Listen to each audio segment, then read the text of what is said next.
বিমানবন্দরের বাহিরে আমরা বিলাসবহুল গাড়ি, শাটল বাস বা ট্রেন দেখেই অভ্যস্ত, কিন্তু ভারত মহাসাগরের মধ্যে অপরূপ সৌন্দর্যের লীলাভূমি মালদ্বীপে আসলে আপনার ধারণাই পাল্টে যাবে।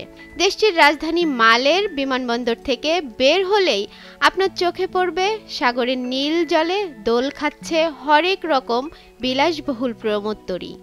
ইউরোপ, আমেরিকা সহ এশিয়ার বিভিন্ন দেশ থেকেও মালদ্বীপে অবকাশ যাপন করতে আসছেন পর্যটকরা। বিমানবন্দর থেকে বের হয়েই পশ্চিমা পর্যটকরা চেপে বসেন প্রমোত্তরীতে। সমুদ্রের নীল জল ভেদ করে দ্রুত গতিতে চলতে থাকে প্রমোত্তরী।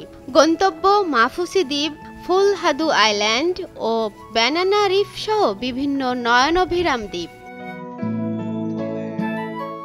অসাধারণ প্রাকৃতিক সৌন্দর্যমণ্ডিত মালদ্বীপ পর্যটনের জন্য সারা বিশ্বে সুপরিচিত।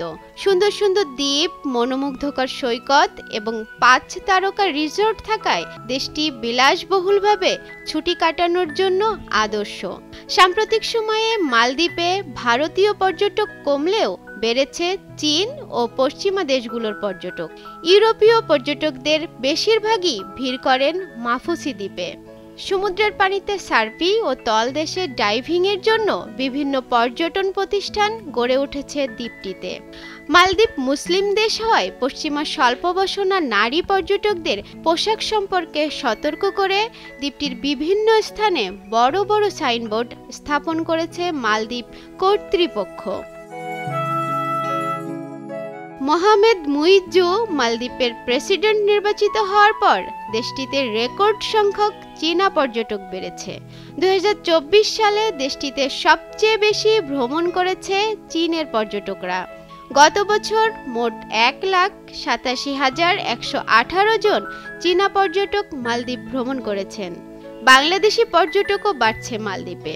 এখন সপ্তাহে 5 দিন মালদ্বীপে ফ্লাইট পরিচালনা করছে বাংলাদেশের বেসরকারি এয়ারলাইন্স ইউএস বাংলা। 50 থেকে 51 হাজারে পাওয়া যাচ্ছে রিটার্ন টিকিট। বাংলাদেশি পর্যটকদের জন্য ভিসা না লাগলেও দেশটিতে প্রবেশের জন্য ইমিগ্রেশন কর্মকর্তাদের রিটার্ন টিকিট ও হোটেল বুকিংয়ের ডকুমেন্ট দেখাতে হয়। সাদা বালির সৈকত, স্বচ্ছ পানি এবং নীল আকাশের জন্যও মালদ্বীপের খ্যাতি রয়েছে। দক্ষিণ এশিয়ায় অবস্থিত ভারত মহাসাগরের দ্বীপ দেশ মালদ্বীপ এক কথায় অপরূপ সৌন্দর্যের এক লীলাভূমি। মাত্র 300 বর্গ কিলোমিটার আয়তনের দেশটিতে 12 শতাধিক ছোট ছোট দ্বীপ রয়েছে, যার মধ্যে বাসযোগ্য মাত্র 200টি দ্বীপ। মালদ্বীপের মোট জনসংখ্যা 5,57,426 জন। এর মধ্যে 3 লাখ মালদ্বীপের নাগরিক, বাকিরা অভিবাসী।